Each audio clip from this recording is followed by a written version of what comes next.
Let's take a moment. Have you ever had to make a hard decision? One that challenged who you are and what you value? I've been there.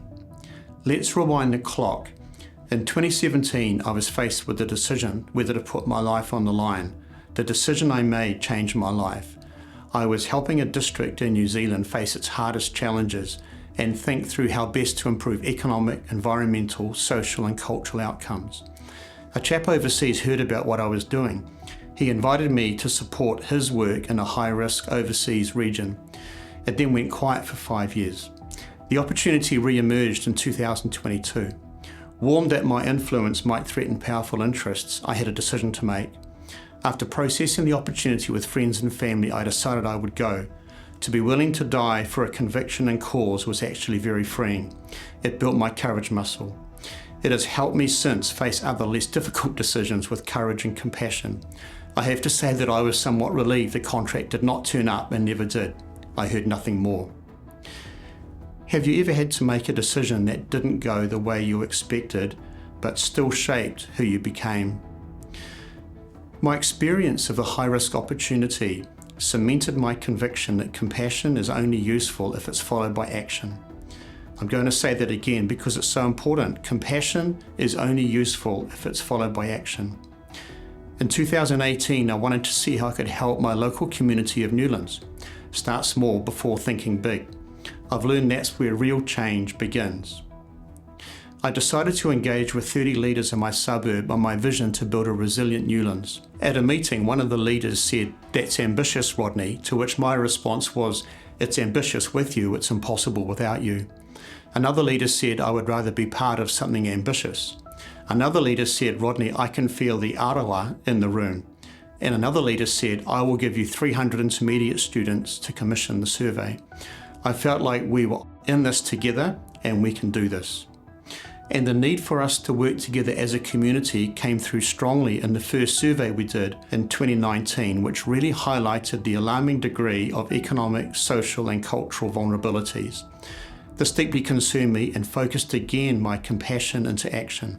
I led a group of volunteers to start focusing on how we could build a more resilient Newlands. Then in 2019 also I hit another crossroads, one we will all face in different forms, when I was approached by the International Monetary Fund. Why? Because the developing country had asked for help on wellbeing decision making, and the IMF had heard of the framework I developed to help governments make better decisions. I felt daunted.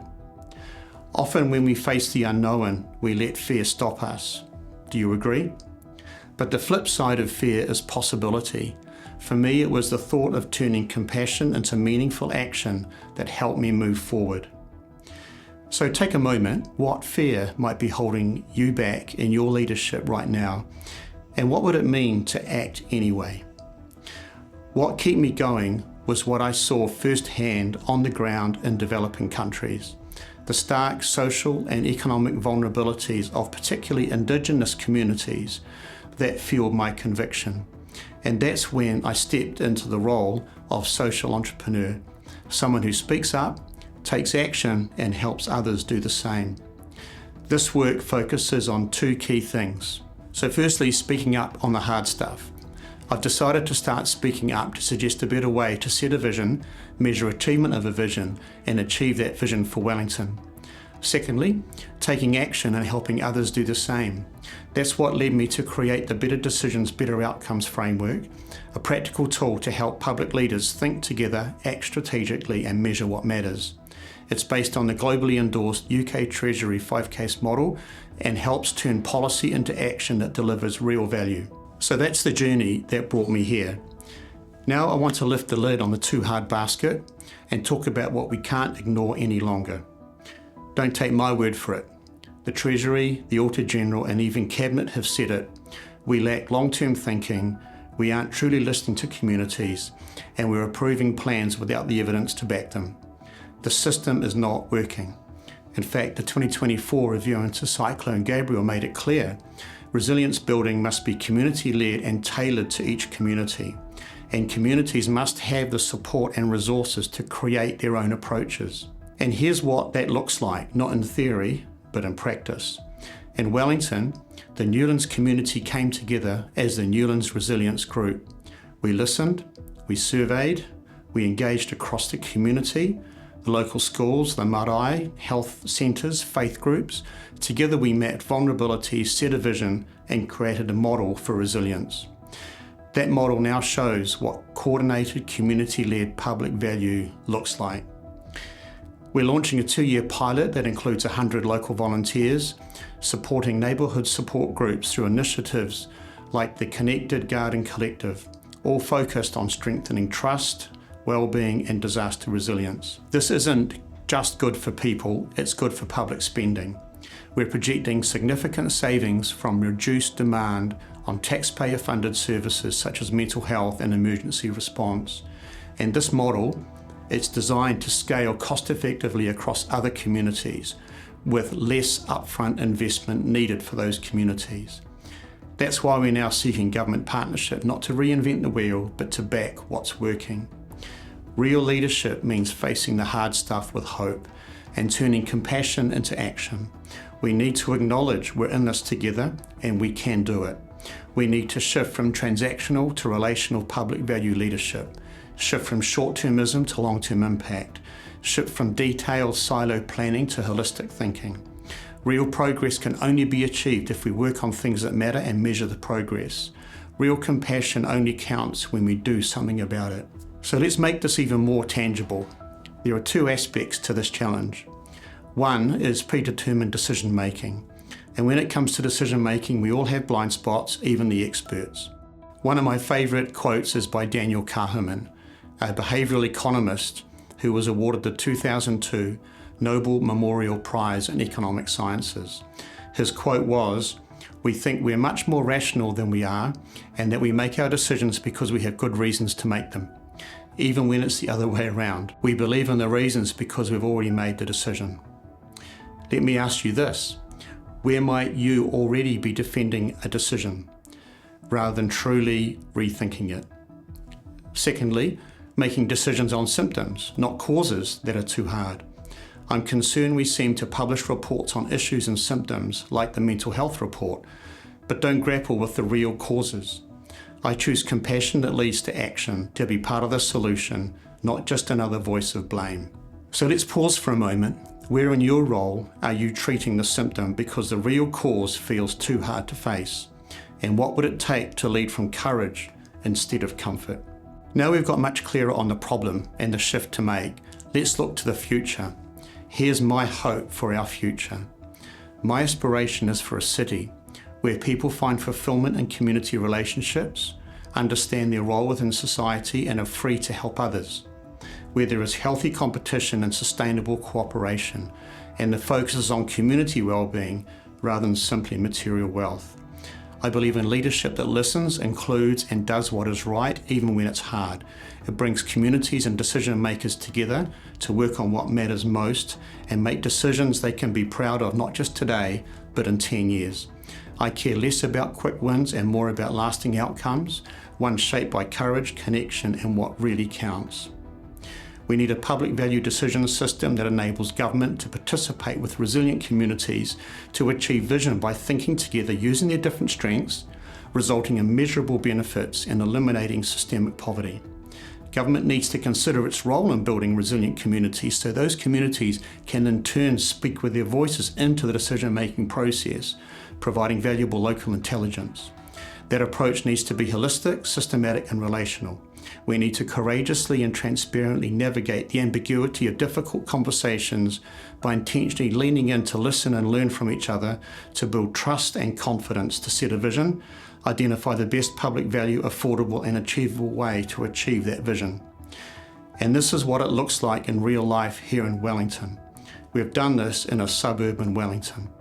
The Newlands community have come together as the Newlands Resilience Group and identified its community's vulnerabilities and capabilities, set a vision and identified the options to achieve this.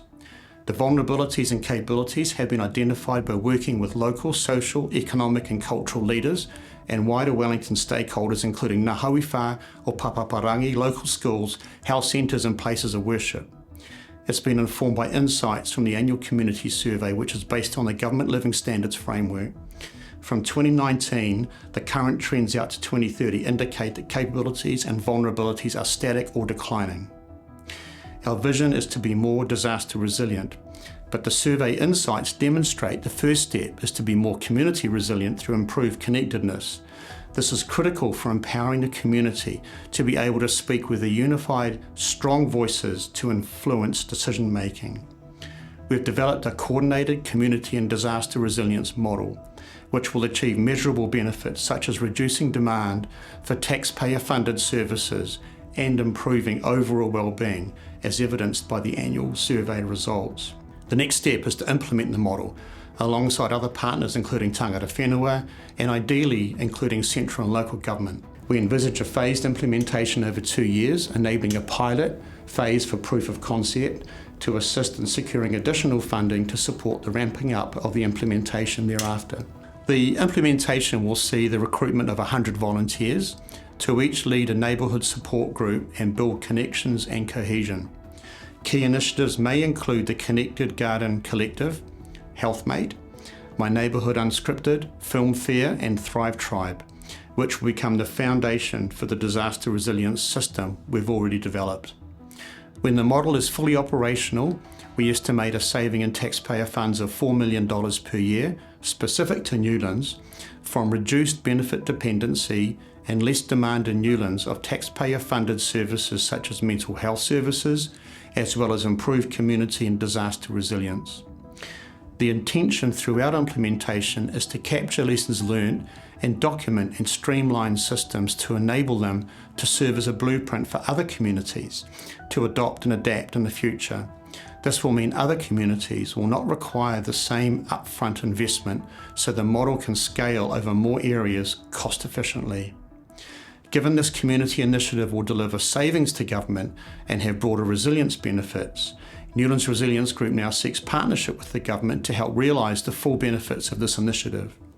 Real investment in already proven local initiatives like this would demonstrate government's commitment to meaningfully engaging with communities and delivering better public value. So to lead for real public value, we need leaders who are willing to do 7 things. Face the hard stuff with hope. Believe we're in this together and act like it. Lead with relationships, not just transactions. Think beyond the short-term wins and focus on long-term impact. Break down silos and think holistically.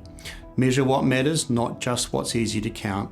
And let compassion drive action, not just intention. If overall public value were to drive decision making, this would lead to better and more sustainable outcomes. At the end of the day, I'm not here to talk about frameworks or theory. I'm here because I care about my neighbours, about the families in Newlands, and every community ready to lead but not yet heard. And yes, I do this because of my faith, and because I believe leadership should come from a place of courage, compassion and conviction. Decisions should be made with people, not just about them, because public values should mean something again. The future we need won't be managed into existence. It has to be led with courage, compassion and connection. Leadership that listens, outcomes that last, a future built on what counts.